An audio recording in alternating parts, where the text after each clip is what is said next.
All right, hey everybody. This is Jordan with the Crohn's Veteran Podcast. Thank you for joining us. I'm with my amazing co-hosts CJ Cabrera and Renika Wood. Hi, you guys. Hello. Hello. Today we are very grateful and honored to have a very special guest, Victoria Tomlinson. How you doing, ma'am? Uh, uh, Thank you, Jordan. I'm just so happy to be here. I'm just really blessed to meet you guys. You girl, all of you. Well, that's we're definitely very happy to to have you. For people that don't know, Victoria is a very big fan of our show and of Crohn's veteran, and so we're very grateful. Just to, for your support and love. For what we're trying to do. I share it. Making awareness. I mean, just the love that you guys are putting out there, the compassion. And, look at how much it's grown already. So I'm really proud of you guys. Awesome. Thank you. Thank you. It means a lot. Yeah. So first up, so you've, unfortunately, or, have had, been living with Crohn's for a little while now. And so, please, tell the people out there, your journey a little bit. Okay. So I'm 68. My journey started basically when I was about 12, 13 years old. I actually had a really bad case of hemorrhoids, and I didn't tell my mom, and I didn't tell anybody. And it got to the point where as soon as the doctor saw me, he said I had to have surgery. So he wanted to take me right in then, but I was to be in a wedding. And so we waited 2 weeks. I went in the hospital, had the surgery, and I basically did not recover for 3 years. They tried every treatment, every diet, every pill, there was azolfidine back then. There wasn't a lot of drugs to choose from. What does that do, or what is that drug kind of designed for? It's a sulfa drug. It doesn't do like the biologics or the immunosuppressants do, and I'm not sure exactly. Okay. I wasn't prepared for that question. Sorry. That's okay. It's okay. I was just curious. Go ahead. Yeah, I think it does reduce inflammation, though. I know that's one part of it. Okay. And so, but none of the drugs all these years have never worked for me. So that's been pretty lousy. But and I've taken all the way up to Remicade, and then I stopped. But anyway, let me go back. So for the 3 years, I was just like, I lost a ton of weight. I went from about 135 down to 100 pounds. And, I was only, 13. I was 5'8". Thank goodness I had grown to 5'8" because I stopped growing at that point. Well, I'm also 5'8". Yeah, my dad was the same height. So, anyway, it's a good height. Right? I like it. I'm actually now 5'6" because I have scoliosis also, and I've lost 2 inches. Anyway, so they tried every diet, everything, and then I finally, I was like dying. Finally it got to the point where my whole large intestine was completely diseased, completely gone. And so, but I had 105 fever for like 4 days. I was completely delirious. They were like, well, we can't do the surgery because of her fever. But if we don't do the surgery, then she's just going to die because my whole body cavity was, just full of, you get the picture, right? Right. Yes.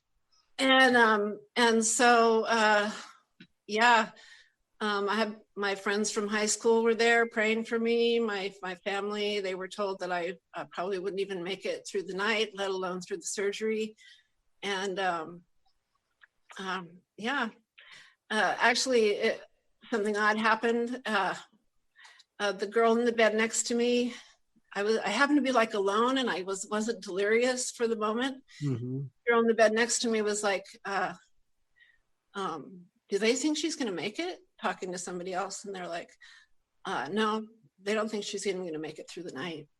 And I'm like, wow. yeah, I'm like, Father, am I coming home? And I just heard within me, no, you're not finished yet. So I'm still not finished. Right. Which is good news. I'm glad to be here because they also told me at that point that I wouldn't be able to have children because I had involvement, where things were so messed up that I just wouldn't be able to carry a child, and my cervix was messed up, and with the Crohn's disease had done so much damage. Oh, I forgot to mention they did an ileostomy at that point, right? And so they were saying that I couldn't have children. I was like, no, you know what? You're wrong. I'm going to have 2 children. I'm going to have a boy and then I'm going to have a girl. And it was like, I never thought about it again. And like 3 years later, I did. I had a boy and then I had a girl 3 years later, and I have 2 more friends and 10 grandchildren. So, wow. That's awesome. That's awesome. Yeah. So I guess I should mention also that when I got diagnosed with Crohn's, I also became a Christian just a couple of months before that. So my 2 walks have been, coincide, together. So, people talk about what helps them get them through. That's what's gotten me through. So. Oh, yeah. And I don't want to do all the talking here. I'll have For me, I've had through my rough times, I've also, looked at, actually, I'm not gonna lie. At the start of it, when I first got diagnosed, I actually turned my back at God. I was just like, what did I do to deserve this? Like, I was in so much pain every day. Like I broke down. There's one time I was in the shower and I literally blacked out in the shower. And like, I literally shut the shower off and I was low-key crying. I called my parents, told them like to come get me, and I was just on the floor. Like, I can't control it. I really couldn't control it. And then when I forgot, it was like one time when I was like really, really bad, and I was like, God, I was like, help me, help me out. And he gave me a sprinkle of hope. So he kept putting little pieces there, guiding me to like start believing more. And then there was like one time where I wanted to go to a concert, and I didn't know how I was going to do this because, I was going to eat there, and then I was going to be there in the bathrooms. I don't know how they are, if they're dirty or not, or if I'm going to have an attack in the middle of the concert. I'm going to have to run across the whole place to get there. And I literally, I sat on my knees, or I kneeled down and I prayed. I was like, God, please let me go to this concert. Let me have fun. Let me eat. Let me do everything I want. And then after the concert, you can do whatever you want with me. I promise. And then like legit, I went to the concert. I had fun. I did everything. I did have one attack. Like, I did have to go to the bathroom. But then like when I got to the porta potties, and they're like pretty dirty. So I was just like, I'm going to tough this one out. Right. So I held it. So I was like, nah, I'm good. So I held it. And after that, I really didn't have any other attacks until I got home. As soon as I got to the house, my stomach's like, bathroom now. Right, yeah. Okay. But I literally got to enjoy that concert. And I was like, that literally started to, open up my mind towards him. Yeah, he loves us. He cares about those things, I have to say, during that 3 years, that's how I met him, is because I was so desperate. I was crying out to the universe, like, what is going on? Why am I here? What is this life for? Why am I in so much pain? How, I mean, it was horrible. I was in high school. I was like trying to go to school, which was ridiculous because I was like in and out of the hospital, and I had home teaching, when I couldn't, and all this. But, I remember driving to school and parking and running to the bathroom, the closest bathroom, and just, trying to be this normal girl. And I just It was horrible. It was horrible. Mm. Yeah, that's that's where I was at exactly. Right. Yeah, and that's where my answer came. Actually, I met these teenagers that were just like shining, they were just like so bright and full of joy. And I was like, oh, I want that, Mm. and and they told me, that it was Jesus. And I met the Father, and I've been talking to him ever since. And, that's, that's my story there. But, Well, Crohn's was so horrible, right? Right. Yeah. My story is, it's interesting because, my parents were very religious, or am, I guess, pretty religious people. They both grew up in church. They both kind of, I said, like almost like 8 days a week, that kind of thing. And so like, but my brother and I, we didn't, for some reason, I think they kept the religion to themselves type thing. And they just didn't share it with us, so it was just like so it felt like we got kind of all the morals of the right and the wrong and all that kind of stuff, but not the infrastructure around it. And right. So by the time I kind of found out about what even, these various religions were and stuff, it was almost like I was looking at it from like a academic theology kind of, like viewpoint. And so because I have all these tattoos and stuff, and so I had this, really strong interest in, different cultures and mythologies and stuff like that. But as far as any one, religion or any of that kind of stuff, that's not something that I'm into. But but I have a strong respect and admiration for for people that have found that kind of solution for their own lives, and because it can make people very, very happy and very at peace and stuff like that. And so so to me it's kind of like to each their own. I have no judgment type thing, and right. and no opinion. Excuse me, right. like no opinion. Yeah, I don't go to church or anything like that. I just like, not that I wouldn't. It's just that I wasn't brought up, in religion at all. Right. And so what got me through actually was just, my, you're talking about your kids and stuff, my family, and so I just, I'm fortunate, to have, just a really cool family that's very, very, very supportive, and so like I can call a lot of people and feel loved and supported, That's so awesome.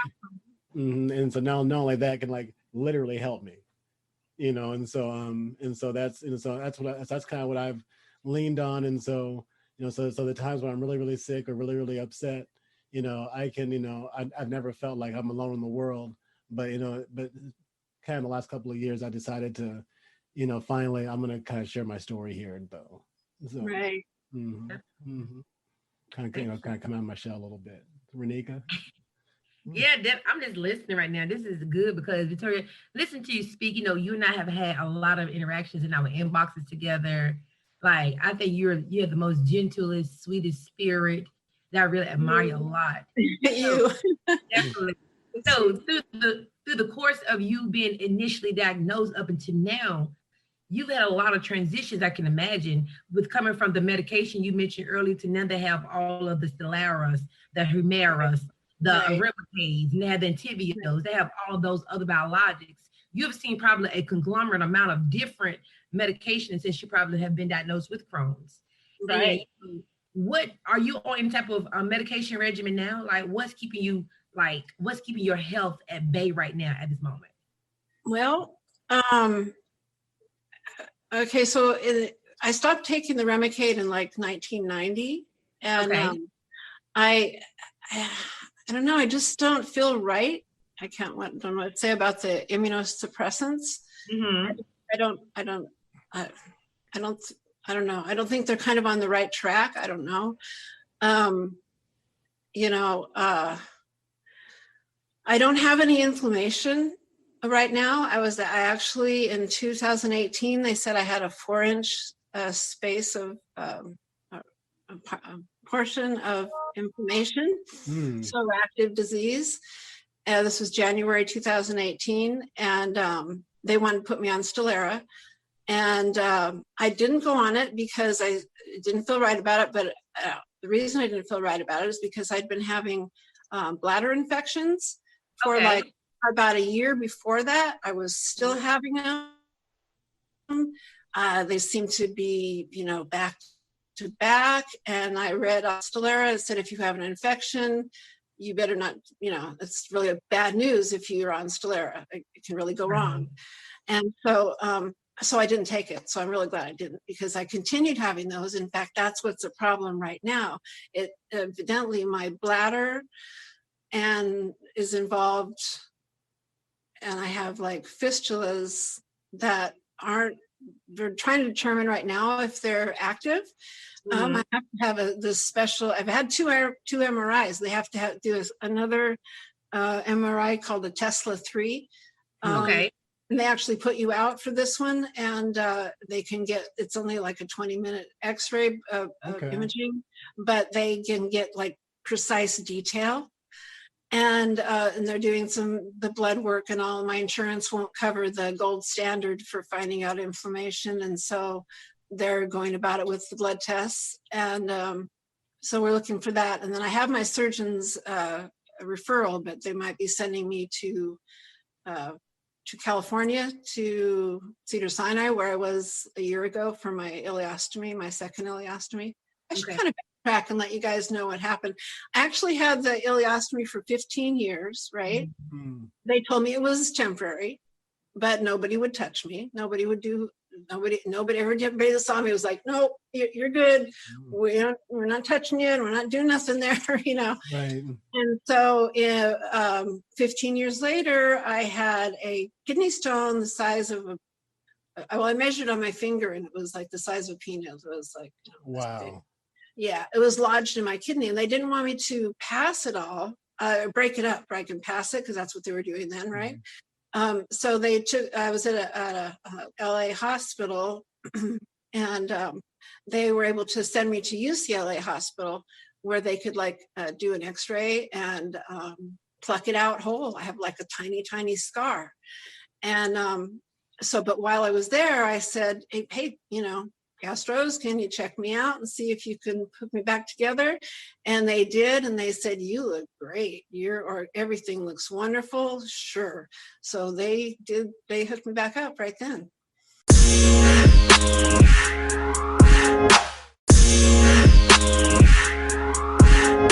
Wow. Yeah, that was 1984, right? And I went along pretty much a lot in remission. I mean, I've had, in that 15 years, I had some revisions. I had my stoma revised. I had a section of, disease taken out. I had almost died from pancreatitis. I had laminectomy back surgery, kidney stones again. I had lots of other stuff happen.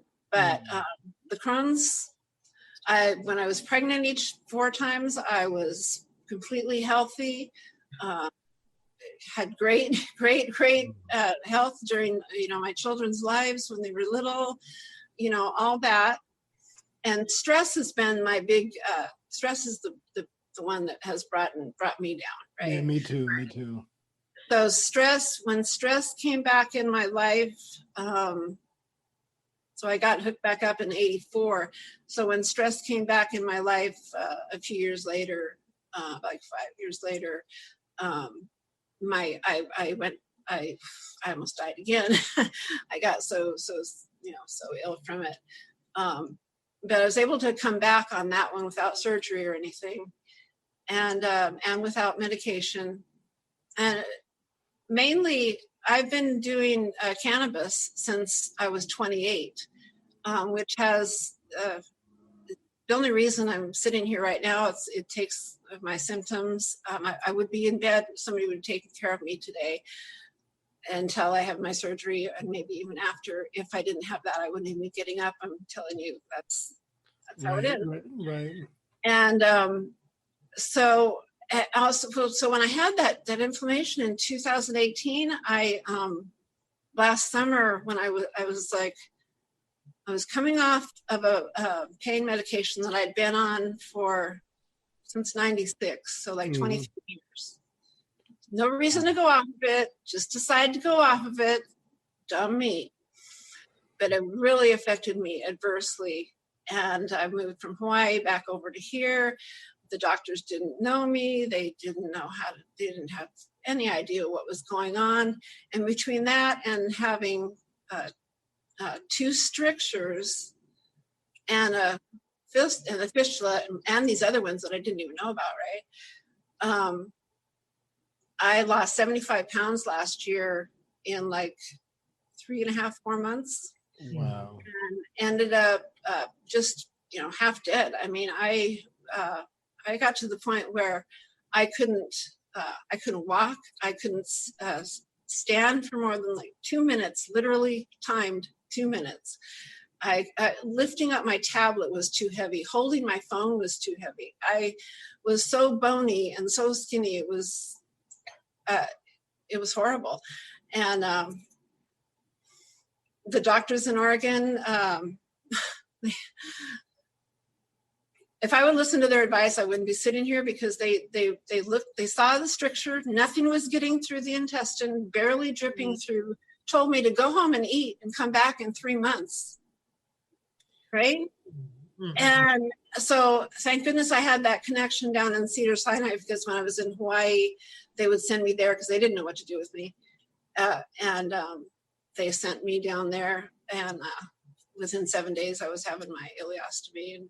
But see, I didn't get well after the ileostomy this time. I've been sick this whole year because of this other problem that nobody has detected. So we're all trying to figure out what's going on now. So yeah, so I can get better, But I don't have any inflammation right now. So the roundabout answer to your question, is I'm only doing cannabis. And last year, I believe, there's no other explanation besides prayer and cannabis why that inflammation was healed. Because when they x-rayed me in 2019 for the surgery and everything, they said, you don't have any inflammation.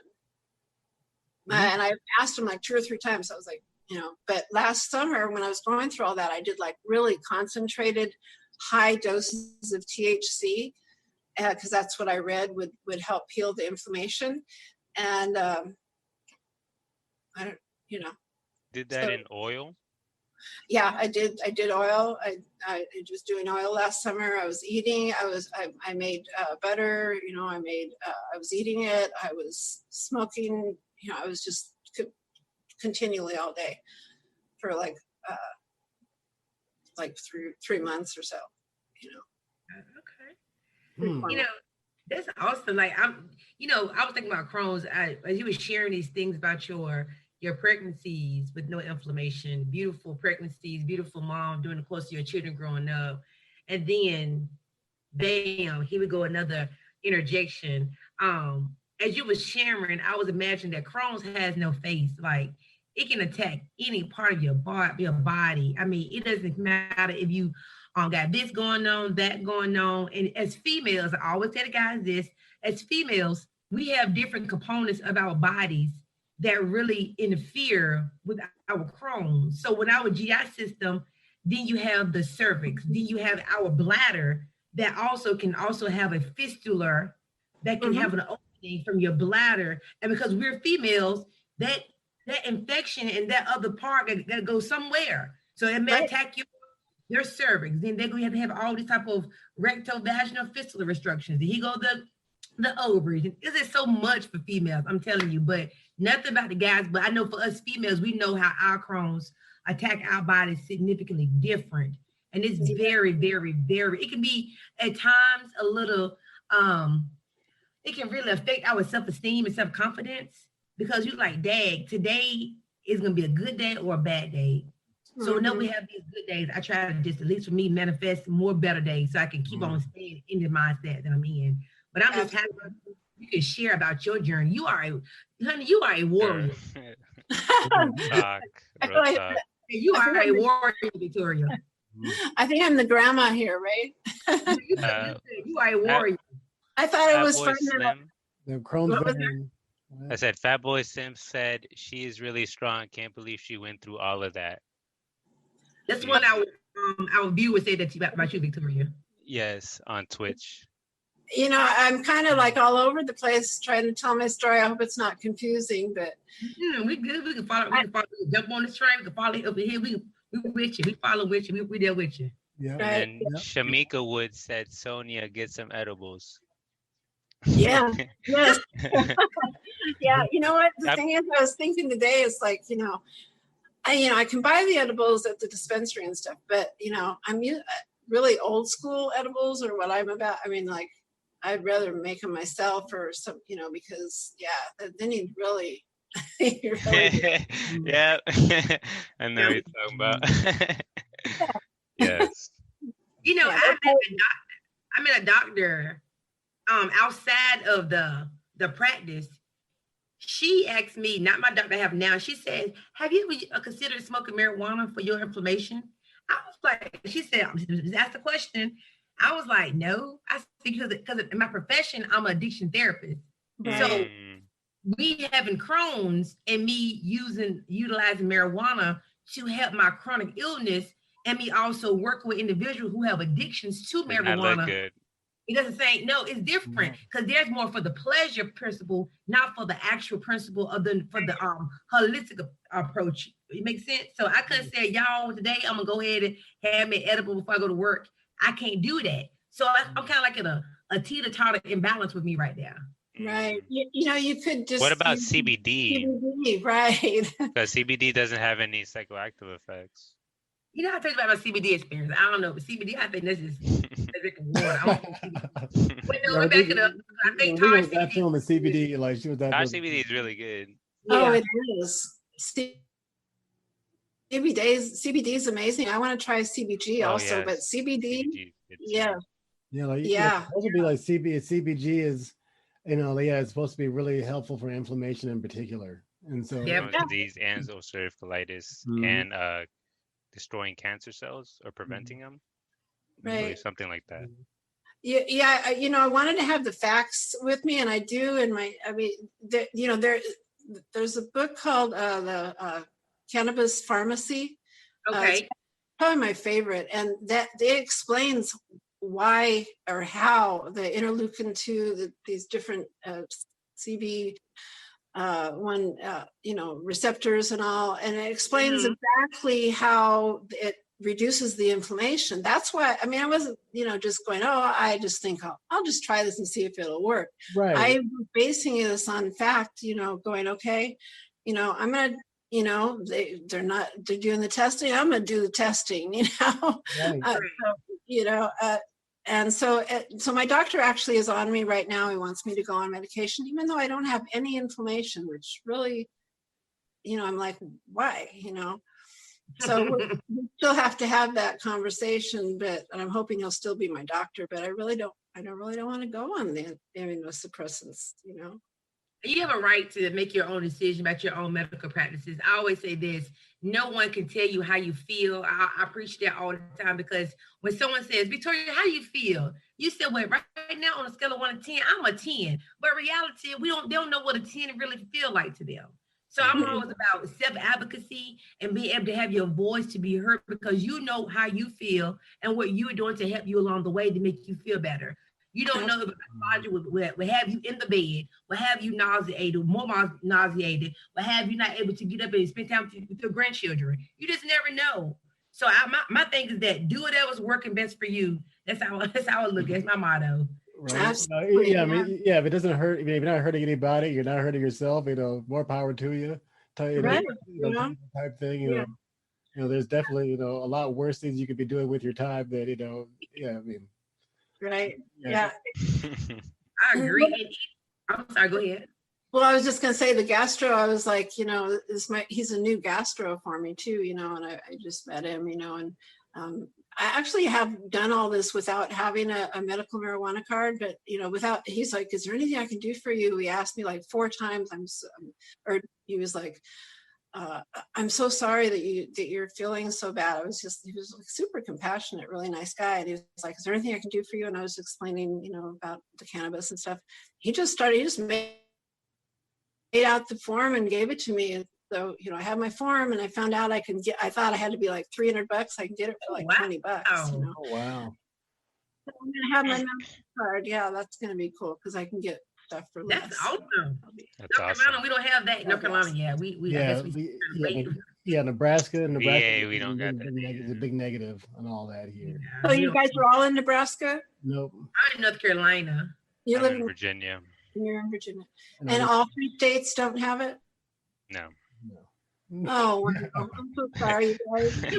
I'm trying to move to Maryland where it is legal medically. And so I think we've considered just to be able to have that as an option. Like thinking about moving too for that reason. Yeah.